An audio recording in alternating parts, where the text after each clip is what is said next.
एक श्लोक में पूरा 7 कांड समाया हुआ है। कैसे?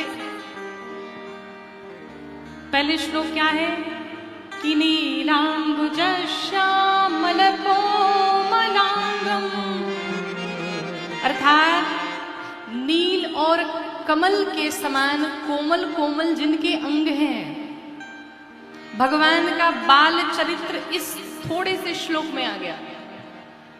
और जैसे आगे का श्लोक पढ़ेंगे, सीता समारोपित वाम भागम, अर्थात भगवान श्री राम के वाम भाग में श्री जानकी मैया विराजमान है, अर्थात धनुष भंग स्वयंवर की लीला और भगवान का श्री जनकपुर से अयोध्या में आना, ये बालकांड समाप्त।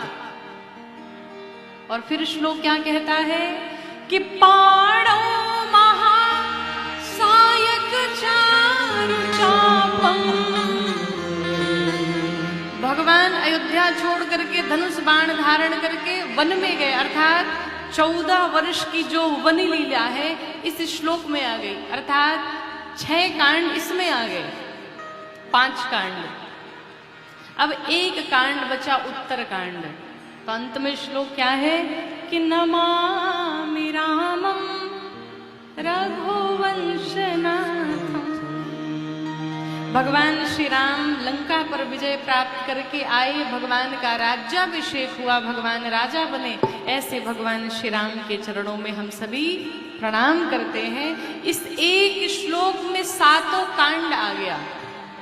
तो प्रतिदिन श्री ठाकुर जी के सामने इस एक श्लोक को याद कर लीजिए और इस एक श्लोक को प्रतिदिन भगवान के सामने गाया करिए, पूरे मानस जी को पढ़ने का फल प्राप्त हो जाएगा।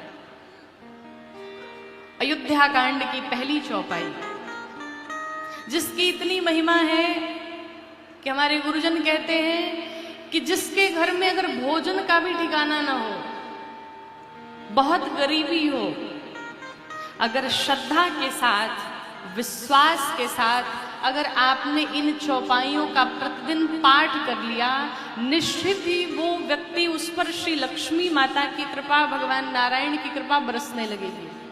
कौन सी चौपाई है? मोबाइल हो तो रिकॉर्ड कर लीजिए। अयोध्या कांड की पहली चौपाई कि जब तेरा